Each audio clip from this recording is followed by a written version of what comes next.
Hello, bonjour. Je fais la grimace, enfin je faisais la grimace avant de commencer l'enregistrement parce que la question est un peu compliquée, mais je réponds aux questions, donc on y va, on essaye. Allez.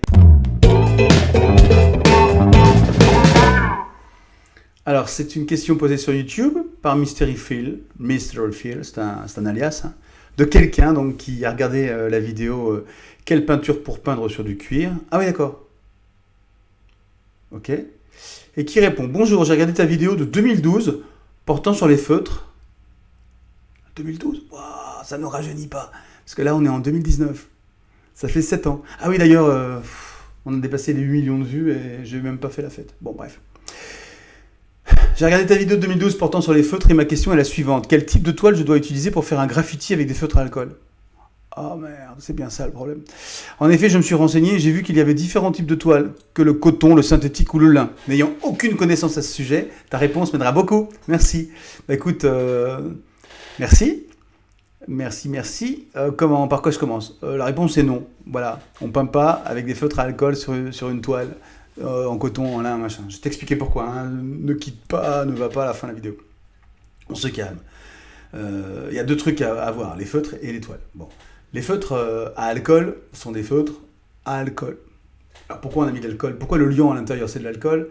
Parce qu'il a une particularité, c'est qu'il s'évapore assez rapidement et qui laisse le pigment en suspension. En plus, c'est un très bon solvant pour les pigments. Ça va permettre, sur des papiers spéciaux, ce qu'on appelle du layout, et d'autres papiers très plastifiés, quoi, comme du Bristol par exemple, ça va permettre de mélanger un peu nos couleurs avec les feutres, ce qu'on ne peut pas faire avec d'autres, hein. Avec des feutres à solvant ou des feutres à eau, on peut le faire beaucoup moins. On peut mélanger avec l'alcool, c'est un liant qui permet de mélanger les couleurs, voilà, ou de les estomper. Donc ça c'est top, parce qu'il y a des feutres qui contiennent que de l'alcool qui existent, qui permettent d'estomper des couleurs. Donc on fait plein de trucs avec les feutres à alcool. Pour les faire durer, pour vraiment les avoir dans un usage dans l'usage que je viens de décrire, cette particularité du feutre à alcool, eh ben, on utilise des papiers très lisses. Parce qu'il ne faut pas abîmer non plus la feutrine. La feutrine, c'est le feutre, quoi, c'est la pointe, tu vois. On appelle ça un feutre parce que c'est la feutrine. Et donc, si tu utilises des supports rugueux, la feutrine va prendre cher, comme on dit. Ça va pas bien se passer. Et en plus, voilà pour le feutre. Voilà pour le feutre. Donc, tu peux utiliser des feutres sur du papier normal, des feutres à alcool, pardon. Mais donc, l'alcool et les couleurs vont être absorbées aussi rapidement qu'un autre feutre. Donc, tu perds la particularité du feutre à alcool. Vraiment, ça s'exprime bien sur des papiers spéciaux dits layout, glacés, couchés, un peu cuits, tu vois, très lisse, très blanc, très très blanc, et très très lisse, très glacé, quoi. Maintenant, regardons de l'autre côté la problématique des toiles. Toile de lin, toile de coton, toile de, je sais pas ce que tu me dis d'autre, synthétique. C'est des toiles qui sont donc quel que soit le tissu qui est utilisé, c'est un tissage. Un tissage. Donc il y a une rugosité forte et il y a un grain, ce qu'on appelle un grain, en fonction de la qualité de l'induction du gesso ou même de la manière d'être tissé, pardon. Il y a des grains plus ou moins forts.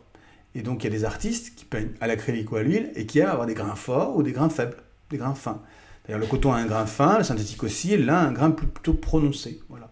Après il y a plein de trucs à raconter sur les toiles, on n'en parlera pas maintenant. Mais donc pour faire un graffiti au feutre à alcool alors tu peux toujours, mais si tu dois faire ça, prendre une toile la plus fine possible, donc plutôt du coton, plutôt du synthétique de bonne qualité ou du polycoton, c'est-à-dire un mélange de coton et de synthétique, ça c'est bien, parce que c'est à la fois très fin et à la fois résistant.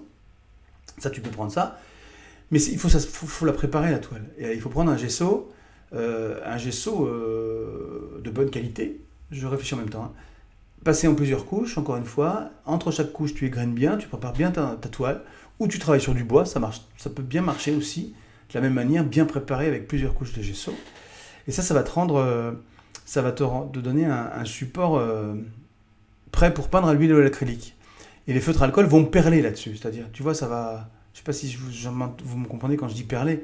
Ça va faire des perles. Ça va pas adhérer bien. Alors ça va teinter le gesso, en fonction du gesso, hein. Mais ça risque de pas être facile. Alors il existe des gessos spéciaux, des enduits spéciaux qui rendent le support poreux pour faire de l'aquarelle ou par exemple de l'aquarelle, restons, ou des encres. Et donc les marqueurs à alcool pourraient fonctionner là-dessus. Ça commence à être compliqué, quoi.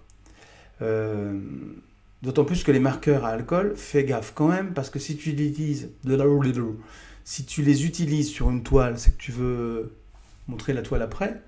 On n'a pas que des pigments dans les marqueurs à alcool, on a souvent des colorants. Ça veut dire des choses qui résistent beaucoup moins aux UV.